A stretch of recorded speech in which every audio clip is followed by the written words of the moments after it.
Hey y'all, so let's dig back in um, to looking at Psalm 1. And the basis of Psalm 1 is that there are two groups of people: those that love God, those that do not include Him in their lives.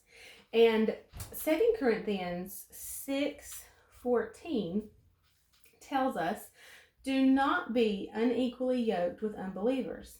Do not make mismated alliances with them or come under a different yoke with them, inconsistent with your faith.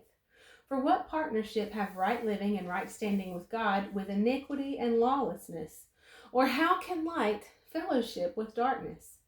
What harmony can there be between Christ and Belial, the devil? Or what has a believer in common with an unbeliever? What agreement can there be between a temple of God and idols? For we are the temple of the living God.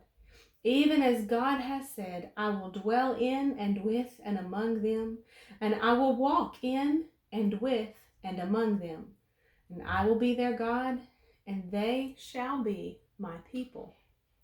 So I hope that you see the scope of this in removing the distractions and focusing on His Word, meditating on it day and night, not letting it depart from in front of our eyes. It matters who we are around, who we allow into our circle, who we share things that are going on in our lives with.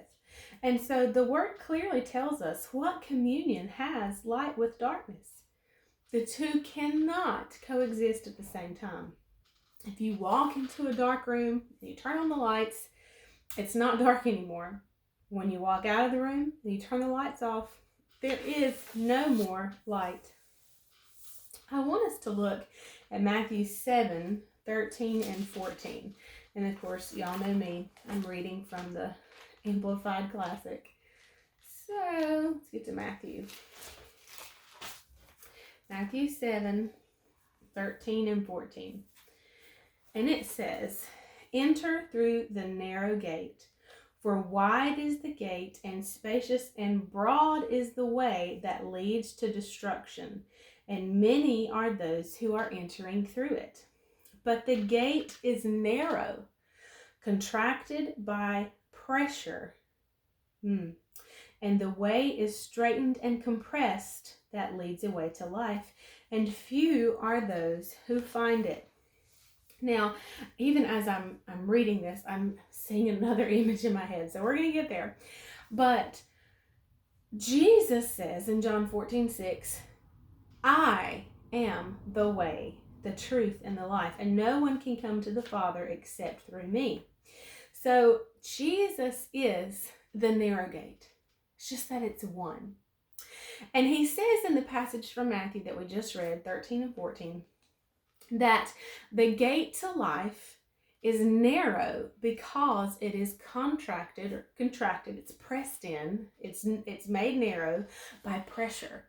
And I want to talk about that pressure for just a little bit, because I don't want to say sense, but I feel like the body of Christ feels pressure, that we feel weight, that we feel constricted or contracted.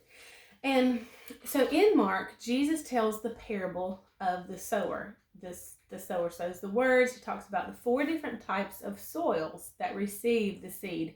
And y'all know that is one of my favorite passages to camp out on.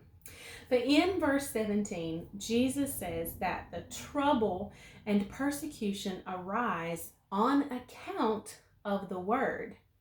That's what it says. If you go to Matthew 4 and you read that parable, it says, let's see, we're in verse 17. It says and these are the ones that are sown upon stony ground. All right, they have no real root, and so they endure for a little while.